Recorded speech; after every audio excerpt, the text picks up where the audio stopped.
and welcome to the 7th episode of Total Pop Mode. My name is Will, and I'm joined here by my good friend, co-host, and fellow gaming enthusiast, James. What's up, you gaggle of generous giraffes? You can, as always, find the podcast on Spotify, Apple Podcasts, and pretty much anywhere else you get your podcasts by searching for Total Pop Mode. We also post regular video content of our playthroughs, stream highlights, as well as the podcasts on our YouTube channel, Total Pop Mode. And you can also find us on Twitter by searching for @TotalPodMode, all one word. Or you can find me at Hoodafunk on Twitter, and I'm also on Twitch under twitch.tv/Hoodafunk. And you can find me on Twitter at Mr. Bames, and I'm also on Twitch under twitch.tv/MrBames_TPM. Before we crack on with the podcast, I wanted to discuss a little tidbit that I've been speaking about earlier with my good friend Liam. Hi, Liam. Shout out to Liam. You know, this is this story that I'm just about to talk about. It isn't really representative of his general interests, I'm sure. It was more like a happenstance thing that we ended up talking about this. So yeah, we were talking today, and it came up as we were sort of reading through some articles that linden trees, which is kind of more commonly known as the chestnut tree or a conker tree, they're sort of quite popular in England, particularly in the southeast, and every so often during autumn they produce the chestnuts that, you know, the classically children and adults alike. Drill a little hole in the chestnut, put a string through it, and then they have sort of chestnut battles. You must remember this from your childhood, James. I do remember this from my childhood, yes. Although I think chestnuts are because I always give me an allergic reaction. They're really bad for hay fever, horse chestnut trees. So in this article, it actually states that linden trees smell like cum. Oh. Yeah. That's the headline, is it? It's actually linden trees smell like semen, but you know, right. I was going to say, yeah. I embellished. I love the idea that it was like written in a newspaper font, like, tree stinks of cum. The Guardian, linden trees in Enfield, Bromley and Hounslow reek of cum. Ah. As it begins to produce the chestnuts, also the pollen from the trees, I believe, has a kind of a citrusy smell with also a mixture of honey, and apparently that is very much akin to the smell of semen. So a lot of people have been complaining in the southeast of England of cum smell in the air. So it's not the local crackhead in the bushes, it's actually just the trees. Yeah, that's what they want you to think. Yeah. Can I just pick up something you said there? Like, whose cum smells like honey and whatever else you said? As someone who lived in southeast London for most of my early life, I got to say, I do kind of know what they're talking about. There's a weird smell in the air that happens around that time, and we actually did, in fact, have 2 large chestnut trees just at the top of my road. And it is just quite a strong, pungent smell. I don't know if the first thing, I wasn't, you know, like instantly thinking, oh yeah, that's cum. But there is a smell in the air, and people are now likening this to cum. Do you know what? Funnily enough, I know the smell you mean, right? But I never thought it was chestnut trees. There's like a bush that does it. Oh, okay. There's a cummy bush somewhere. Yeah, because I remember I used to walk into like the local Tesco, wherever it was where I was working, and I used to walk past a bunch of bushes, and there was a certain bush that used to smell like cum. Well, I mean, if any of our listeners are walking past such a bush, ID that shit for us, bust out one of those camera apps. I want to find out what the cummy bush is. We know that what the cummy trees are. But do you want to pick your words again there, mate? Cummy bushes? Yeah. No, we're sticking with it. Damn.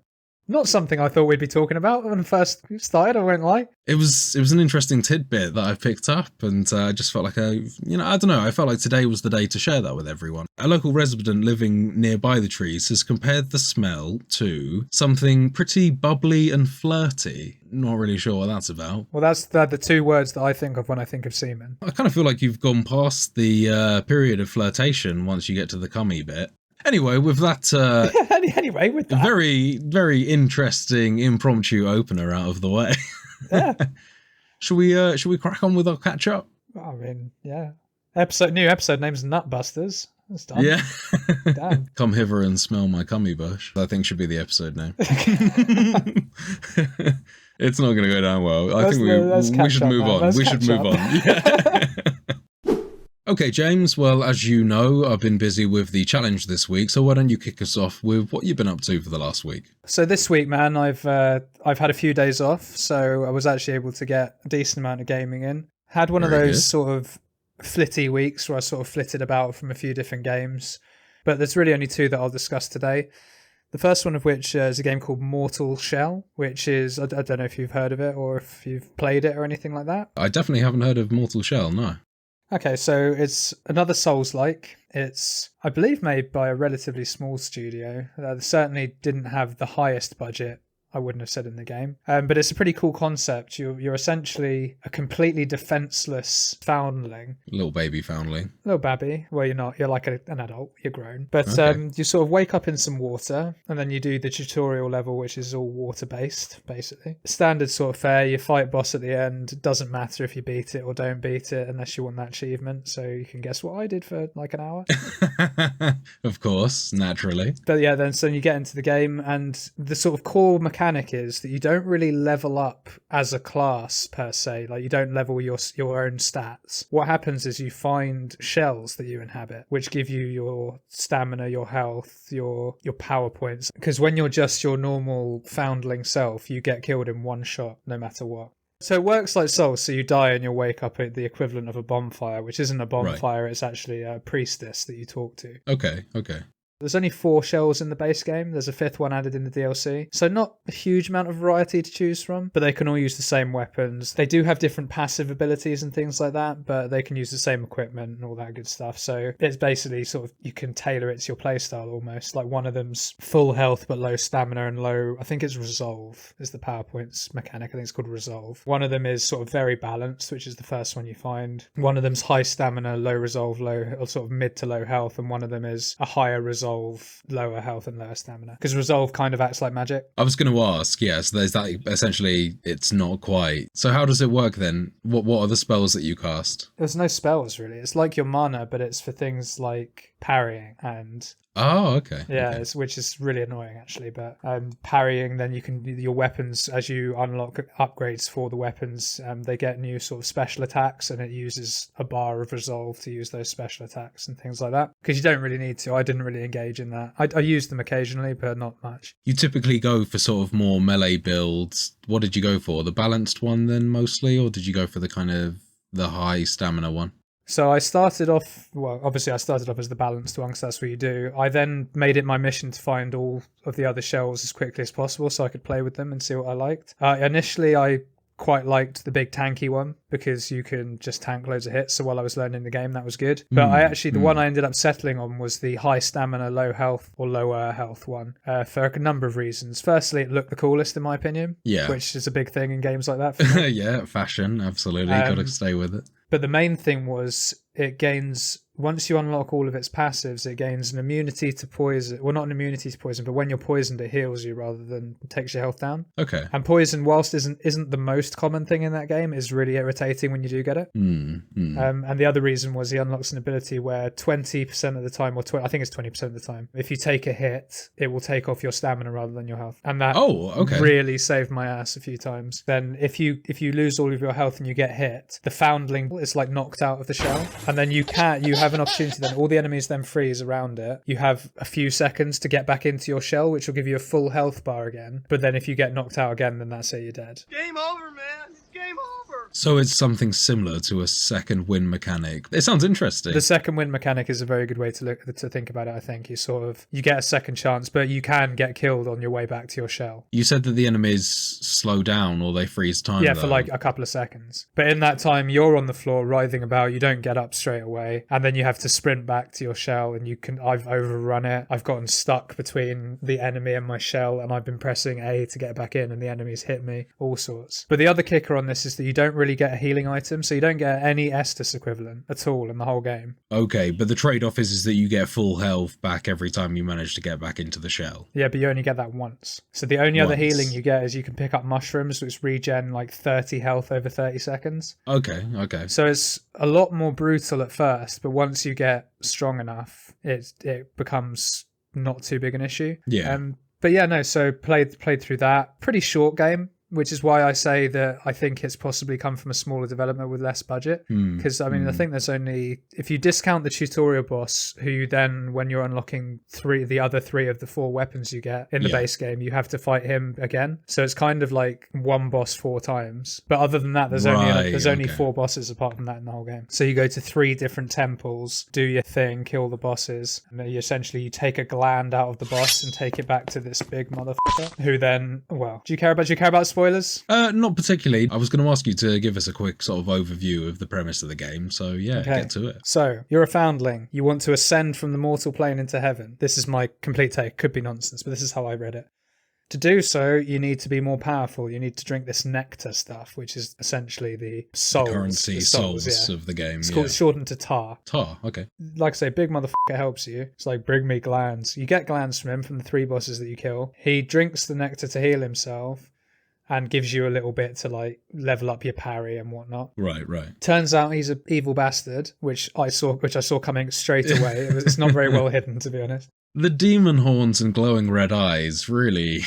No, it's actually just like really. a big old beaky face. Oh, okay. Like Plague Doctor style. Yeah, kind of thing, but metal. Right, okay, yeah. And yeah, so saw that coming, then you fight that as final boss. And then essentially, I think there's a choice at the end. I took the gland out of this boss and then ascended to heaven myself. And that was the game. What was the alternate choice? I guess the alternate choice is don't take the gland, but I don't know what that does. And I don't know if you can actually leave without it. I didn't try, I'm just assuming. But yeah, had fun with it, finished it, I've probably done with it in 2-3 days, but liked it enough that I bought the DLC. And interestingly, the DLC just turns it into a roguelite, which is pretty cool. It has a separate mode on it, and you can pick your starting shell, your starting weapon, and your starting parry ability, because you do unlock other parry abilities, which honestly I didn't fuck with too much, because the healing one's the best. And then you just start off a random point in the map. It's exactly the same map, but the enemy spawns are completely random. Okay. So that's cool then. I was going to ask you if there was any procedural generation element to this. It's more just like randomized enemy placement. Yeah. That's fine. Yeah, I mean, it'd be kind of cool to see more games have that sort of additional element in the new game plus. I thought it was a nice touch. I mean, I've seen a few reviews saying it's not worth the money because all it does is just sort of randomize it and it doesn't add any new content. But it's like, it adds a new shell, it adds a new weapon. You get a completely new game in essence because you get a roguelite on the side of it. As well as quite a bit more longevity in terms, you just mentioned that it's quite a short game. You were able to finish it in quite a quick time. Yeah, I finished in about 10 hours. Yeah, right. So the addition, 10 hours is pretty damn short considering the majority of games that are actually released these days. There's not all that many games released at the moment that you're able to complete in such a short amount of time. So any excuse to add a bit more time played is, it makes sense to me. Yeah, and like I say, I think it's really quite good fun. Yeah, if you vibe with the game, why wouldn't you want to play it more? At randomized enemies, all your stuff gets reset, so you don't have your +5, +10 weapon anymore, because you can only +5 it in the base, but New Game Plus, I +10'd it. So yeah, it was really good fun. I mean, I got it on sale, so I was very pleased with it, and the DLC was £3 or $3.99. I had absolutely no problem paying that after the fun I'd had, so we'll probably keep playing the roguelite for a time, I haven't played it since about Tuesday or Wednesday, but I will probably dip into that. Yeah, nice. And then the other game that I'd like to talk about is, I don't know if I want to call it a random game because I think that's unfair, but I certainly wasn't too aware of this franchise before. The other game that I want to talk about is called Gujan 3. Where was Guijan 1 and 2? No idea, because they don't have English translation, so I didn't. Oh, okay. But no, I was just, as you do, looking on the Steam sales, seeing what I can buy because I've got problems and I'd like to buy video games. Like to run away in video game land. Because I like to forget my life. Well, why don't you cry about it? And I saw this game and it looked really cool graphically. It was really nice. Like very pretty. Everything's written in simplified Chinese though, so I'm like, what the f***'s going on here? But sort of read the review of it. I saw that it had English subtitles and an English UI and stuff like that, and I was like, oh, give it a go. And essentially what it is a roleplay game. So think sort of The Witcher sort of style, if you like. So main quest, bunch of side quests. Combat spells, that sort of thing. Quite hack and slashy. Same sort of thing with Witcher. You apart from your dodge actually uses stamina in combat. But swinging your sword doesn't. It's pretty cool so far. It's got everything you want. It's got platform elements. It's got your standard role play fare. I haven't quite got to this point yet, but I think there's a own your own homestead functionality, planting crops, farming stuff. Everyone's putting Animal Crossing in their game these days. So it's an interesting game. Sort of from what I've gathered so far, you're half Fae, and your twin brother gets killed by a mortal wound that I assume was suffered in one of the 2 previous titles. And you take on his throne, having lived on the mortal world all your life because you got cast out when you were a kid. Haven't quite got into that side of the lore yet. I don't know why he was cast out, your main character guy. And you get summoned back to be the heir of the Fae throne, and then you have to protect the Fae kingdom from demons attacking it. So, loads of cool stuff going on. Sounds like a pretty typical story of a battle between light and dark. All that sort of spirit realm, heaven, earth, all that lovely stuff. So I haven't gotten too far into it. And I say, and take this with a pinch of salt, because I'm probably played about 6.5, 7 hours. Right, okay. But for an RPG, that really is nothing. No, yeah. How many hours do you think it's going to take to get through this? You'd be talking like hundreds of hours? Or? I don't think it'll be hundreds, no. But I really have no gauge of how long the game is. And I don't know how much I'll engage with a lot of the functionality I've spoken about just there. With the farming, the homestead. There's a card game as well, which is... I have no idea what's going on because I can't read Chinese. Oh, it's Gwent. It's not Gwent. It's more like Uno in a weird way, but it's not. You have to match cards of the same colour and you have to create pairs and triplets and quadruplets. But I have no idea how any of the characters' weapons or whatever, all the different things on the cards interact with one another. And because I have no idea, I'm just completely guessing. And I've learnt a few of them. Like I know that, that lady goes with that bloke, so I need to try and get them in. But hilarious playing a game where you have no idea what's going on. And the translation is pretty good, I'll give it that. But it's not perfect. So some funny moments in some of the subtitles. I was going to say, that can sometimes lend to the humour of a game and, make it a bit more of an experience playing. So not always a major consideration. Depending if it's like an anime style or if it's in that sort of setting, I typically play with Japanese games specifically. I will play with the Japanese language and then have English subtitles because I just think it adds to the flavour. This one, there's no option. I have to have simplified Chinese with English subtitles, and that actually adds to the charm of it, in my opinion. Really, just a tie bow on Gujan 3. So far, so good. I will play more of it, and thought it'd be interesting to bring to the table because it's not a franchise I've ever heard of. And my understanding is that certainly out west, Chinese RPGs don't get a lot of love for whatever reason. And my first foray into, I've never played a Chinese RPG before that I'm aware of anyway, and so far very impressed. So yeah, I'll keep you posted on how I get on with it. But how about you, man? Aside from challenging things, have you managed to get anything else in this week? Yes, actually. Aside from the Monster Hunter Iceborne challenge, I actually managed to stick just a few hours into the title Control, which is a game made by Remedy, who are also responsible for the Alan Wake, Quantum Break, and Max Payne titles. You play as a woman called Jessie, who at the very start of the game is arriving at a place that is the headquarters of the Federal Bureau of Control. Hence the name. And they refer to the building as the oldest house. On entering the building, you meet a janitor by the name of Ati, and he directs you eventually to the director's room. As you enter the director room, you find that he has actually shot himself in the head, and you actually manage to retrieve his gun.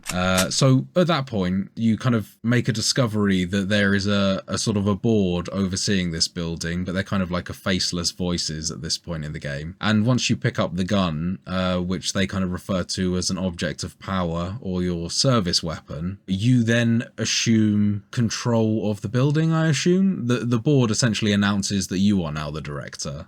The game is very confusing. It explains very little up at that point. She does kind of speak to herself. It sounds like she's either speaking to herself or to someone else that's got some sort of power or something. She's talking to the gun. Well, she's speaking to it, I believe, before she actually gets hold of the gun. And she does state that she's going into the building to uncover some sort of mystery around her childhood. And that probably has to do with the person that she's speaking to. So once you actually become director, it's quite a cool little thing I noticed is as you're walking through the building, this game, by the way, has really nice graphics. It's kind of very, very polished. If you've got a nice graphics card, you can absolutely max out the ray tracing in this. The textures and things like that are all very nice, and the game runs really nicely as well. But what you do notice is that there's a lot of pictures around, and amongst them are obviously pictures of the previous director as you're running through the building on entry. After the director kills himself and the faceless voices of the board announce you as the new director, you actually, then all of the images of the director are actually replaced with images of you, and it just sort of happens immediately sort of thing. So there's a bit of mystery going on there. Did he definitely kill himself?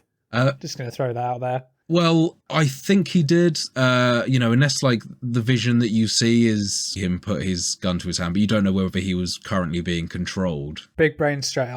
I don't know anything about this game, so if I get this right, I'm not doing this deliberately to spoil Will for Will, right? The building's got a mind of its own, it's controlling the narrative, it's making her think that the guy killed herself, but actually she killed him. Plot twist. Oh, it could well be. She killed him to assume control. Yeah, exactly. What I've been able to kind of piece together about it is it does seem that the building is researching into these objects of power, and each of these objects of power seems to be some sort of item that can hold memories of some sort, can hold energy. It could be things like a floppy disk even, or a CD or something like that. And I've been looking into some of the files, some of the collectibles that you do read, and they're talking about stuff that happened in the past, things like war and secret messages that were transferred. Those would be considered sort of higher value in terms of objects of power because they conveyed more important information. I guess I'm probably misinterpreting some of this, but there seems to be research in terms of energy being stored in objects that, you know, will have some sort of large impact or something like that. It's all a mystery at this point. You're just kind of, you know, looking at people holding up floppy disks and being like, oh, this could be an object of power. Could be, or it could be nothing. It could just be a floppy disk. Yeah, absolutely. And that's kind of the point of it, is that, yeah, these kind of fairly, you know, mundane looking items can actually be objects of power. Once you've got the gun, you're tasked with finding the next one, which is actually apparently a telephone. So again, like, what happened to that telephone to make it an object of power? What happened to the service weapon? It is very intriguing. There is a lot of cool stuff going on. I think it's really helped by the art style. It seems like the majority of this game is taking place in this bureau, in this large office building, and they seem to be researching into something paranormal. It has a type of creepy feel, which is, I think, aided by the fact that a lot of the things that you're looking at in the building are kind of like abandoned offices. And I think the idea there is that a lot of these places that you are used to seeing people in can actually be kind of creepy when there's no one there. I don't know if you ever noticed that.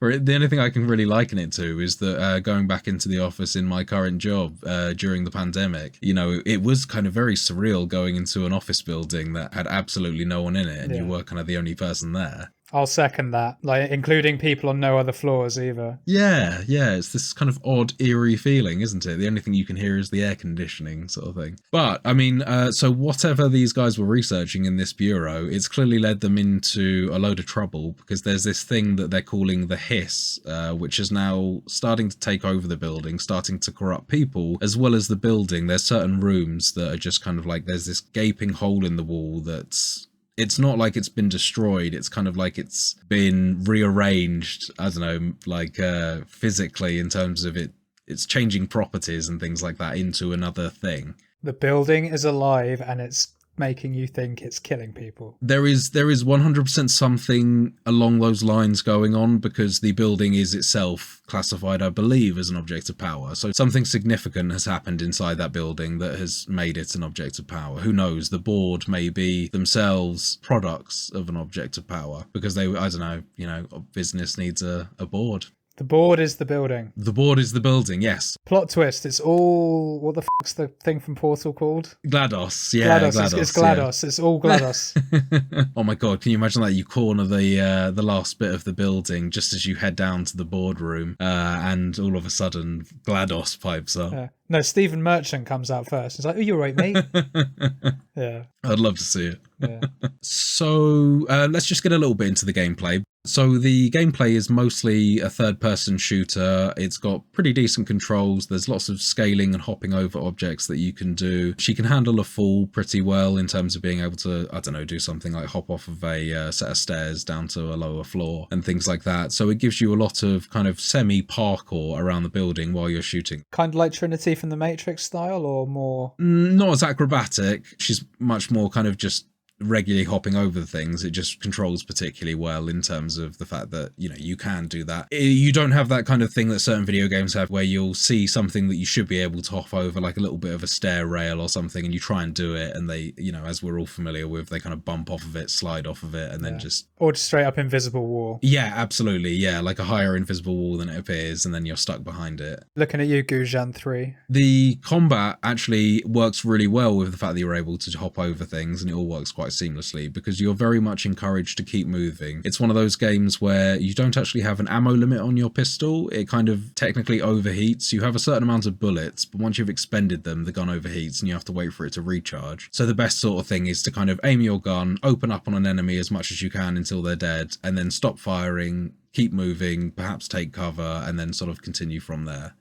I did actually finally get to the point where I unlocked the telekinesis ability, which is one of what I assume is the first powers that you get. And that works particularly well in conjunction with the pistol. Certain enemies have shields that will take a lot of pistol bullets to disrupt. But what you can do then is pick up an object, chuck it at them, and then shoot them. So you get into a sort of rhythm between, encountering those tougher guys and using your telekinesis abilities, as well as, shooting the sort of the weaker guys as well. And there is a limit to the amount of telekinesis you can use as well. You can throw it twice before it needs to recharge. And then much like the pistol, there's an overheat phase if you throw it twice too quickly. So you're kind of keeping your eye on your cooldown bars a little bit, but it balances the gameplay nicely. You've also got a pretty powerful melee attack. It's more of kind of like a very strong force push. Right. But it's very nifty for when you overheat your gun or run out of bullets and you need to, get yourself out of a tricky situation. A lot of the enemies that you're fighting, they're kind of just corrupted humans. But then I did actually encounter some sort of giant glowing red orb thing that was shooting bits of red light at me. So, I mean, clearly this hiss is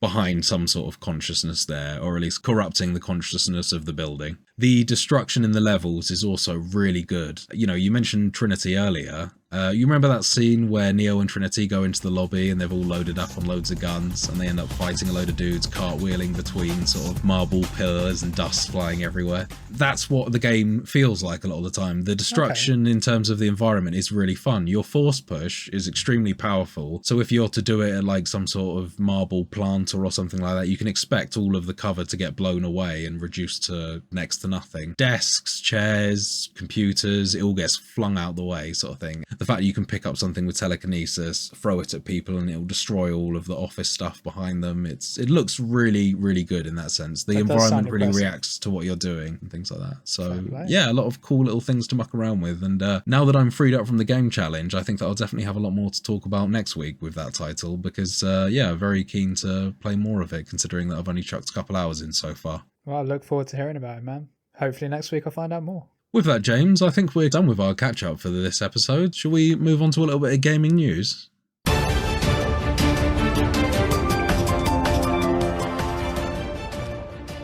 So this week in the news from the BBC, Google closes Stadia. Does anyone care though? Well, I'm sure that the people who actually bought into Stadia probably care. Yeah, I'm sure all three of them cared loads. Yeah.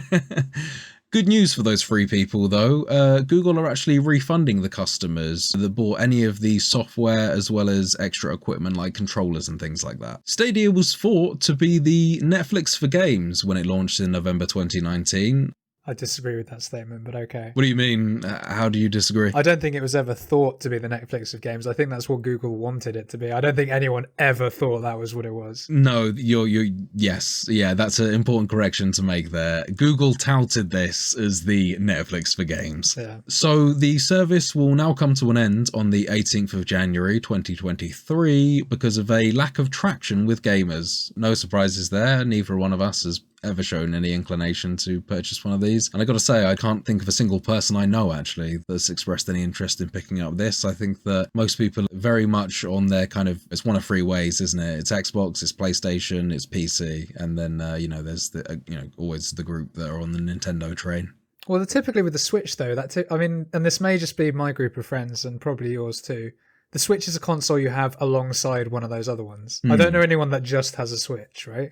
Mostly kids. Yeah, that's right. I don't think this is a massive surprise to anyone. I think that at the time Stadia was announced, I'm not sure whether we actually spoke about it directly, but I definitely spoke about it with a bunch of people, and none of us thought it was going to work. None of us knew why Google were doing this. Look at it this way. Xbox have been working on xCloud for a number of years, which is going to be the same thing. And that's nowhere near ready, right? Well, unless my knowledge is very out of date, but my understanding is xCloud's not quite there yet. All of my experiences with game streaming haven't been up to par with what I would want out of as an experience like that. Because it relies on you having an incredibly powerful network connection that isn't going to drop at any point, which unfortunately a lot of the world doesn't have. Yeah. Including areas of the UK and the US, which I'm assuming were going to be core markets. The fact that you'd have to buy more hardware, although it is just a controller essentially, have the account, buy your games through it, but then you would never own the games. That is a little odd to me. It's kind of paying to rent, but you're paying a monthly subscription service as well as buying the games to then rent. Doesn't quite work for me. Was it not possible to just buy the games outright and then not pay the subscription? Or were they essentially doing the whole, well, you're not paying for a console, so you're paying a subscription to access the service and then you pay the games? I could be completely off the mark with this, but my understanding was is that the Stadia free option meant that you could only play a certain amount of games in the library that Google offered. Like f***ing Angry Birds. It wasn't Destiny 2. It was their whole marketing campaign was, oh yeah, you can play Destiny 2. And it's like, oh right, you mean that game that's free now? Hey, I'm not going to lie, man. I haven't been paying much attention to the marketing for this, this game. To be honest, mate, I haven't since it first started in, 2018? 2019 was when it launched. November 2019. If they'd announced it and said, we're working on this and it may come out in a few years, that's one thing. To announce it, release it pretty quickly after announcement and expect it to work just because, oh, it's Google, therefore it'll work. It's like, no, that's not how it works. I think it just goes to show that regardless of how much you're a household name, you need to have a certain type of pedigree to go with it, you know, something to actually back up that, to break into the gaming industry, I think. I think that if they were able to, you know, purchase more studios that actually were sort of less aimed towards mobile games and things like that, some more serious games outside of Destiny 2, I think that they would have something for people to be excited about. Well, it's kind of similar with the whole VR thing in the sense that it needs that IP that's going to take it off. That console selling IP, that Animal Crossing. Stadia needed an Animal Crossing is what they needed. Well, you know, yeah, sure. If they would have hit that right at the start of the pandemic, hey, who knows? We could be talking about the success of Google Stadia and the launch of the Stadia Pro. Yeah, Animal Crossing Stadia Edition. You don't actually buy the things from Tom Nook, he just rents them to you, but you have to pay a subscription fee every month. To just keep playing the game, it just completely locks you out. So I guess the only other little bit that I wanted to pick up this article with you is, what do you think the implications of this decision will be for the future of non-console gaming? I think it has no impact on that whatsoever. Is that because you think that it's still something that's going to be a developing technology that will be successful, or...? I don't think it will be massively successful until the world has a base level of stable internet. Yeah, I mean, the infrastructure needs to be in place before you can actually have a service like that that's going to have mass appeal. I want to see more about the technology before I form too big an opinion. As things stand currently, it's a non-starter for me, but I think that there's a chance it could be in the mid to long term. How about you? What are your thoughts on it? No, I'm very much of a likeness in terms of opinions on that. I think that this is actually probably quite a nice segue into our next article, though, in terms of things that may well be able to tempt me into purchasing some sort of Stadia. Or would have done anyway. Well, yeah, would have done, yeah.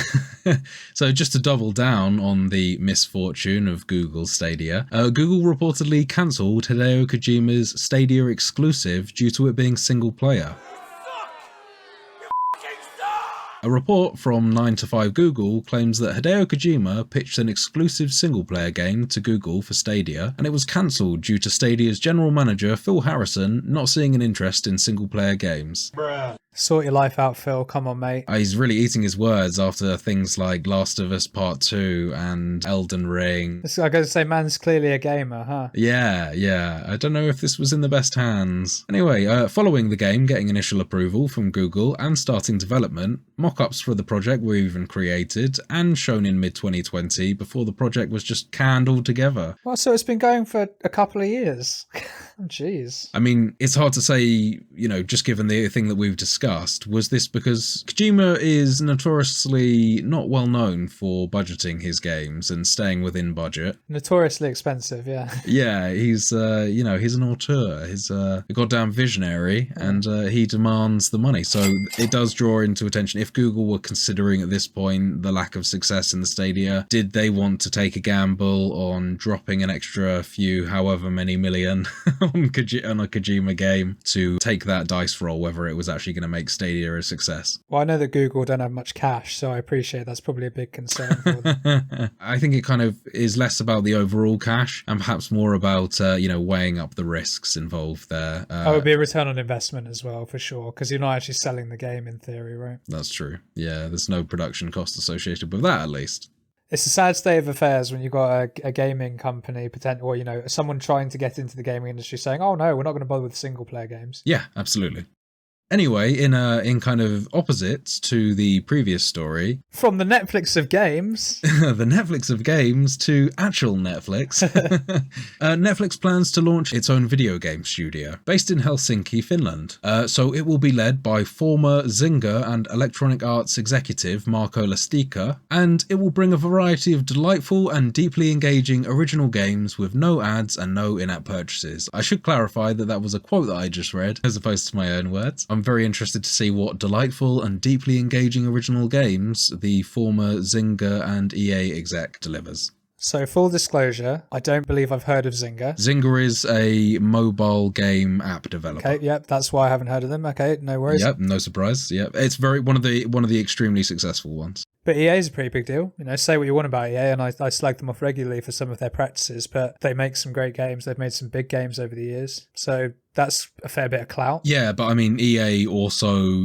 well known for tanking studios that it acquires. So this article from the BBC reads that it's currently unclear whether the Netflix studio intends to develop games exclusively for mobile, or if it will also target the home console market as well next. So my brief experience with Netflix games, what I've seen is that occasionally when I open up my phone app, very rarely do I use Netflix on my phone, but there is an alternative section there which offers kind of very basic mobile titles. So it does sound that they're looking to actually develop that further. Time will tell as to whether it actually turns into anything. I can imagine that there's a certain market out there for the higher quality type games that you'd expect to play on your smartphone. There absolutely are titles out there that people may well play, but I gotta say, I don't have extremely high hopes for this at all. It's certainly not something that is going to appeal to me. Likewise. I'm very scathing of mobile games, perhaps unfairly, because some of the mobile games I've played have actually been decent. I shout out to Raid Shadow Legends. Raid Shadow Legends. I actually genuinely enjoyed that game for a little bit. This doesn't move me at all. When I see it, I'm thinking it'll probably be included as part of a Netflix subscription, and instantly my mind goes to, oh, so that means they're going to charge an extra couple of quid a month for a service. Oh, no doubt. Yeah, absolutely. There's going to be a video game tier. Probably, knowing Netflix, multiple tiers of video game subscription. And particularly if it ends up going for home consoles as well, moving away from just the mobile market, that could potentially lead to even more exclusives in terms of, so for the first year, I don't know, GTA 6 is only on Netflix. Oh my God. Can you, it's never going to be GTA 6, but can you imagine? Yeah. Hey, I mean, we've just talked about Hideo Kojima exclusive for the Stadia, so crazier things have happened. No, exactly. So, but and for me, I don't like that sort of thing anyway. And I think that it's fair to say a lot of people were up in arms when Epic got their timed exclusives or Steam had theirs or whatever. It's like, just release it on everything. Same time, don't kill your market. Although I'm sure they get paid a bunch of money by whoever it is to be exclusive for that year. So I'm sure they don't make a loss on it. Be interesting to see how it develops because, a new player in the market is never a bad thing, but I'm skeptical as to whether it'll actually be any good. I would hope that if they actually start charging additional money for this, I mean, no doubt that they will just keep on upping the subscriptions as they have been previously.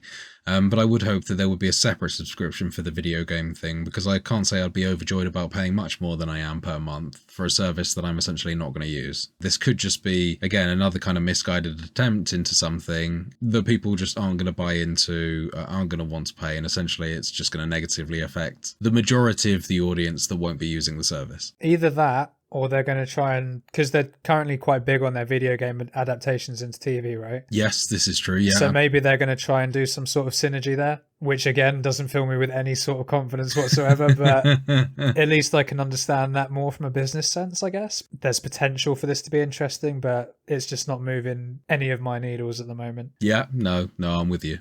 With that said, I'm going to let you take a lead on this one, James. Ooh. Let's have you take us into the last news topic of the episode. Don't mind if I do. Let me just slide on in there. We brought to your attention last week that Nvidia are releasing new graphics cards in October. The new 40 series. The RTX 40 series, exactly. And we spoke briefly about pricing and things of that nature and how the 30 series was likely not going to come down because Moore's Law is dead. For more detail on Moore's Law, please go listen to episode 6, available wherever you find your podcasts. Yeah, cheap plug. Good plug, solid plug, I'll take it. Yeah, nice. Get them in where you can. So an article from The Verge this week touches on Intel graphics cards. So Intel surprised PC gamers early this week by announcing that their Arc A770 GPU is going to be priced at $329, which matches Nvidia's retail price for the RTX 3060.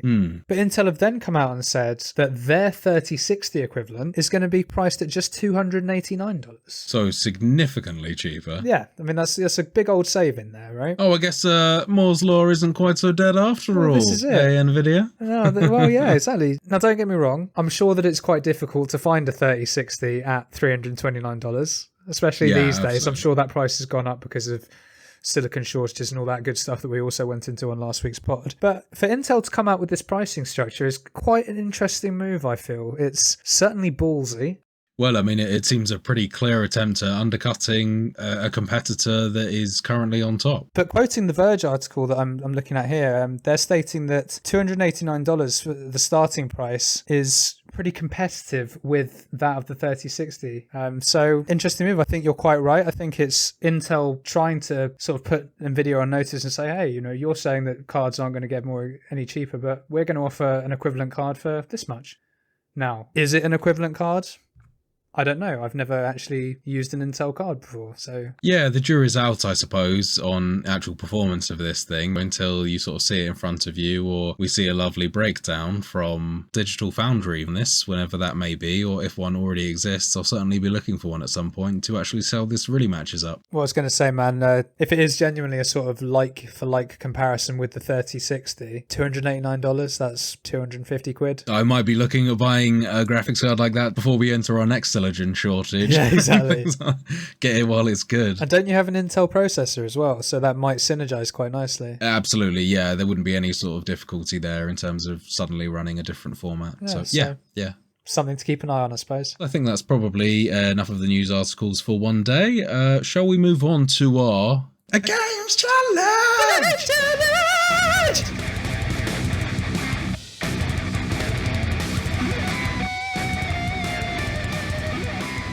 Yes, the challenge. Will, talk to me. How did you get on in Monster Hunter World Iceborne? Well, I mean, I suppose a lot of the, the initial things I'm going to say probably aren't going to come as a huge surprise to you. Why ever not?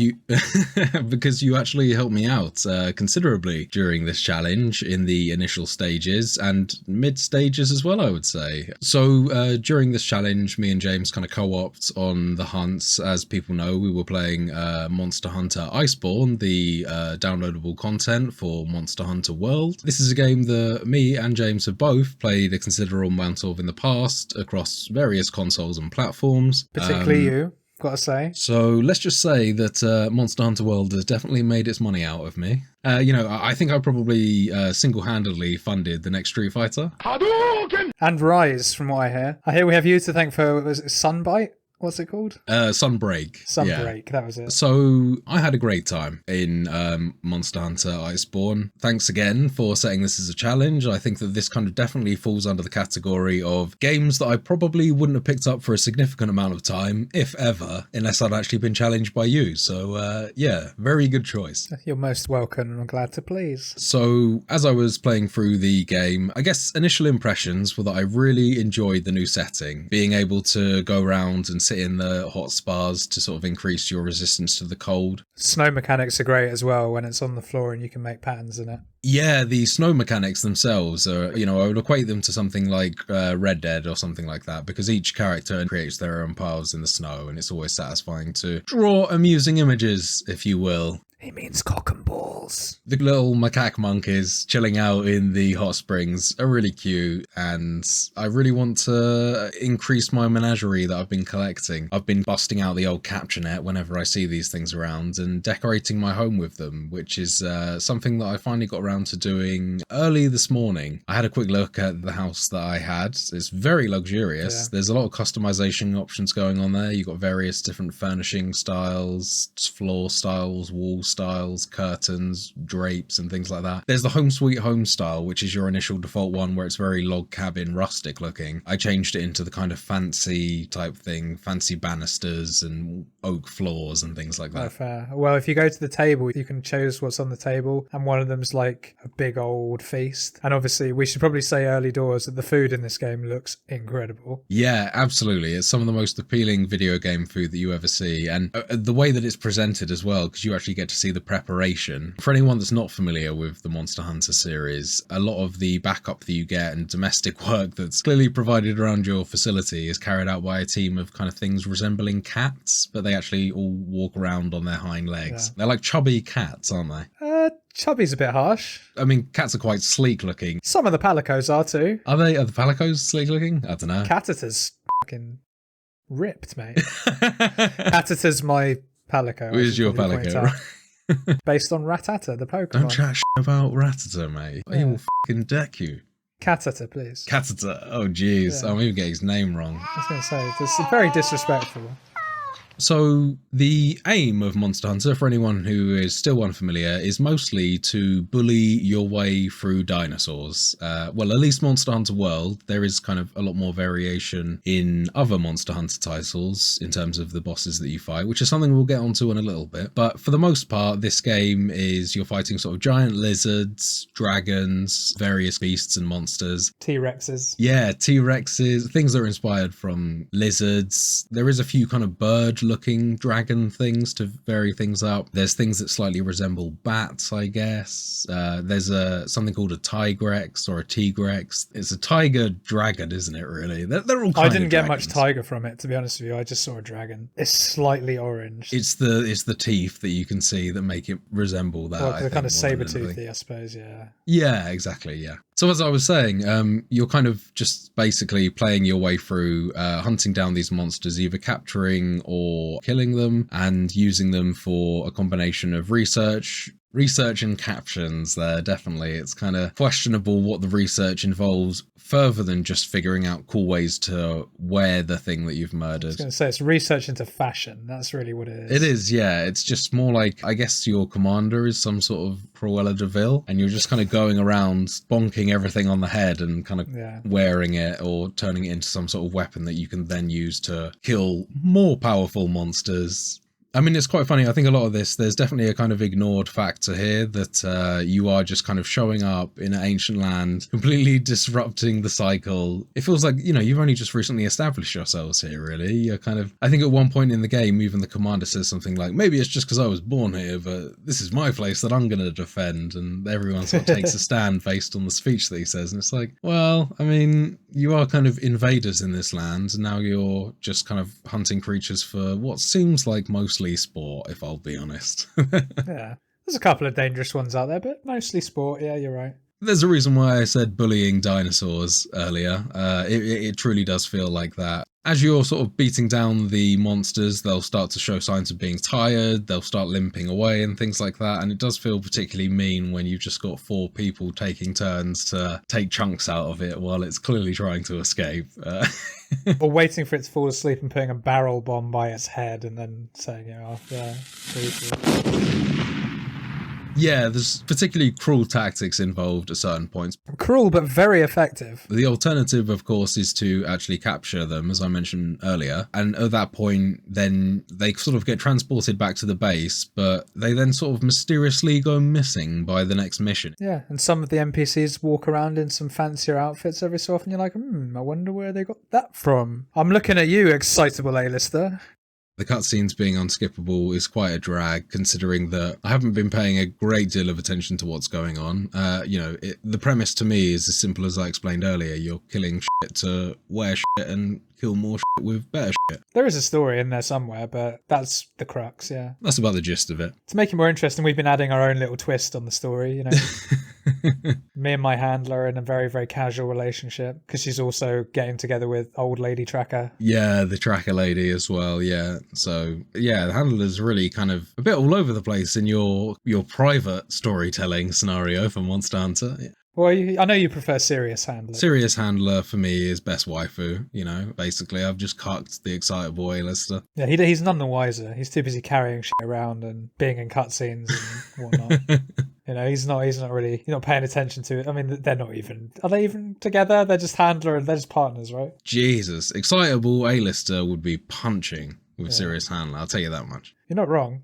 Well, first of all, we might as well state the weapons that we were using for this. So I actually went for the Charge Blade, which is a weapon I'm very familiar with. It's probably between World and Rise, both the Monster Hunter titles that I played. I probably spend about 90% of my time using the Charge Blade, which is a sword and shield combo, which can be charged by attacking the creature or by blocking hits with the shield. As you fill up the cells, you are then able to independently charge both the sword and the shield, which you can then combine into a giant axe, which can then deal loads of damage and unleash various different elemental effects and things like that, depending on which weapon that you're using. Yes, whereas I used what is called the switch axe, which wasn't always my main weapon. I did used to use the dual blades, the insect glaive for a little bit. I actually used the light bow gun for a long time, but that's not great for soloing with. But the switch axe is essentially a giant great axe that you swing about wildly. Again, similar to Will's weapon there, you build charge on it, and you don't even need to wait till you've got enough charge really, but you can mutate it into a giant greatsword, which does a lot more damage, and when it's charged, it then unleashes its elemental effect. The one that I'm using has a dragon elemental effect on it. Really, really good fun. Accommodates an aggressive playstyle, but if you mistime your attack, you can leave yourself seriously open for a counter attack from the creatures, and very, very risky weapon to use, but once you get used to it and you get your timings down and things, very satisfying indeed. Absolutely. The heavier weapons in this game are very weighty. They have long sort of recovery times after swings, which is something personally that I actually really find quite enjoyable playing Monster Hunter. I mean, they are giant weapons that you're swinging around. It's nice that they don't feel like they're swinging them like toothpicks. Especially when they're made of like bits of bone and metal and... Yeah, exactly. It's not going to be light, do you know what I mean? But that does sort of make things like spacing when you're fighting a large creature quite important. Because obviously, depending on where you are, they'll do various different kinds of attacks. And the fact that you're potentially in a place at the end of your move that is counter to where they're going to be is always a kind of difficult moment.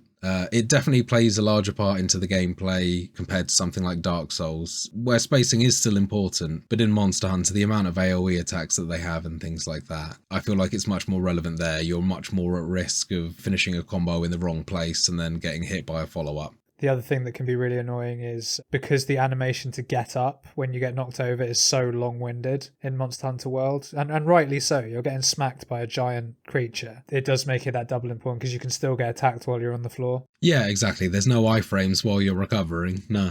So if you get knocked over, you can get insta-killed, particularly with endgame creatures, because the attack that knocks you over might take off half your health. While you're on the floor, they might run up to you and swipe you, and then that's it, you're dead. These monsters have sort of various phases as well. So, they have a phase where they are just in their normal mode, aggressive and alert. Then they also have a phase where they get really pissed off. And at that point, then they will have some sort of physical indication to show that they're actually pissed off. Their eyes will glow bright red. Or they'll get like a flare that kind of like, think that scene in Jurassic Park where the dinosaur spits tar into that guy's face and its neck flares up. That stuff like that will happen. In terms of the other phases that monsters have, they also have a tired phase, as I mentioned earlier. Your windows for attacking them and things like that are essentially bigger at that point. You start off these fights playing fairly conservatively, and even more so when they actually hit their rage mode. But then when they tire themselves out or they've sustained enough damage and they're looking quite haggard, then you're able to kind of really lay into them. You can also do things like knock them over, weaken body parts by grappling onto them, and you can do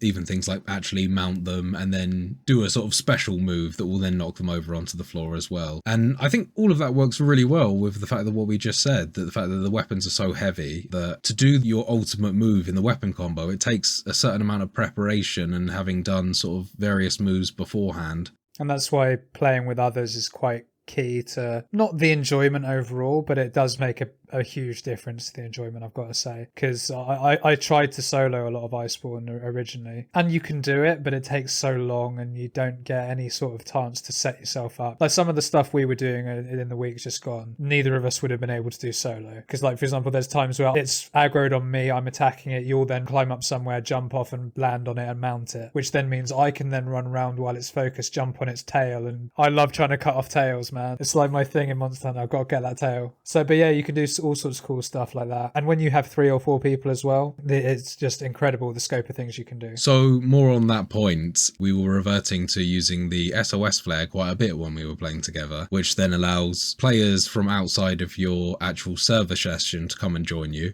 So it essentially opens up the pool of players that are then able to jump into the session. And it's a great feeling hunting a big giant T-Rex with dinosaur wings with 4 other people. And the weapons that are available to you in this game is extremely diverse. A lot of them essentially completely change the way that you play. It genuinely feels like a completely different game if you're going to switch between some of these weapons. But playing with 4 people and everyone's taking a slightly different approach, you've even got a weapon that allows you to buff players that are surrounding you whilst also being a very effective melee weapon called the Hunter's Horn. There's a whole load of variation in terms of gameplay. At that point, James, I'm going to use this as a good time to segue into something where there's not quite so much variation, which is the actual monsters that are in Iceborne. I gotta say, as someone that's really enjoyed World and Rise, playing Iceborne, I was a little bit disappointed by the lack of variation of the monsters from the base game. I think that there was a missed opportunity there in terms of some of the monsters they could have included, this being an ice or snowy themed game. How is there not the Abominable Snowman style monster? How is there not... Are we disregarding the Bambora in that? Yeah, no, not close enough. There's about 4 or 5 base monsters that every single other monster is based off, and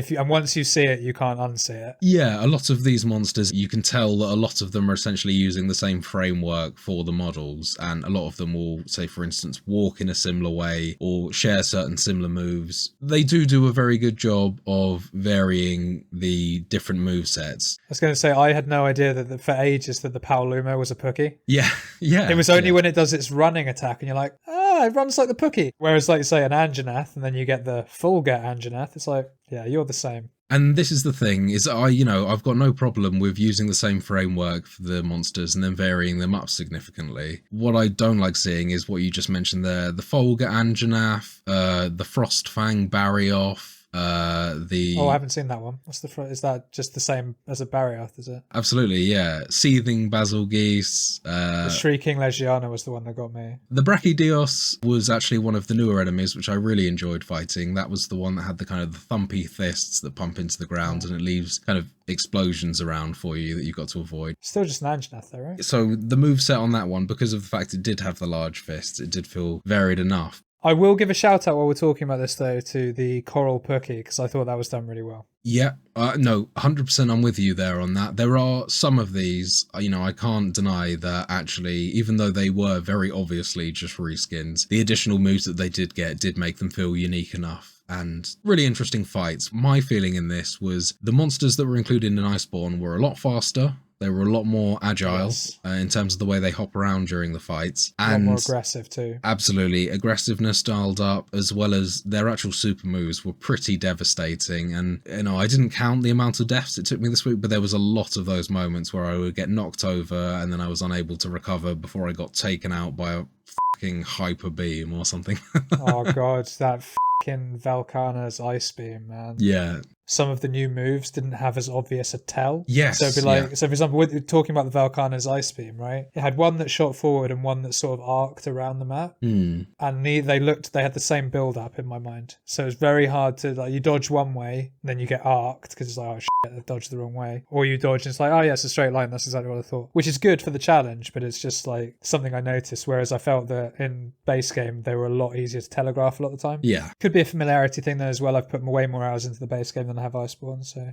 As well as some help from you this week, we also had some listener involvement, and I got some help from a very kind listener. I think we actually did perhaps 2 or 3 missions. So, really, really great to see someone actually reaching out and getting involved. Yeah, I'll second that. It was a really nice touch, that. It was a very, very fun experience and, pretty cool to play with the listener, gotta say. So thank you for joining us. Okay, so we've talked a lot about the monsters, and as with most games, we're all prepared for the final boss. And I'm pleased to say that I did actually get to the final boss. The final boss in the game is really cool. It starts off as what looks like kind of one of the larger monsters in the game. It is kind of meant to be an elder dragon. It's larger than the final boss of the base game previously, so it is probably. Okay. I think it's that was probably pretty big. Yeah, it is. Yeah, I think that it's about that size, and therefore it has a wide range of moves that hit very wide. In terms of design, it originally looks like a sort of stone golem type thing, and it has extremely large wings that resemble hands, and it has a lot of sort of attacks where it will reach out, fan the ground, and then rake inwards, which makes it very difficult to avoid the fingers as they're raking towards it.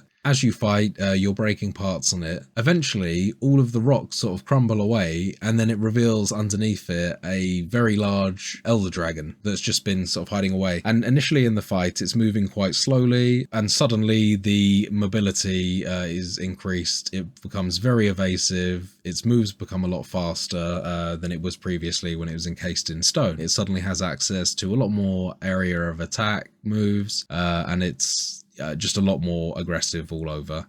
But Will, the suspense is killing me, man. Did you do it? You got to the final boss. Were you able to finish it? James, I did complete Monster Hunter Iceborne. That's what we like to hear, man. That's what we like to hear.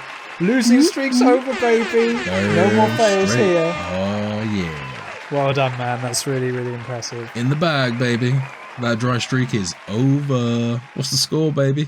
Tell me. That brings it back to 2-2. 2-2, damn straight. So, unfortunately, I've lost my advantage. Hey, it's all to play for still. It's all to play for.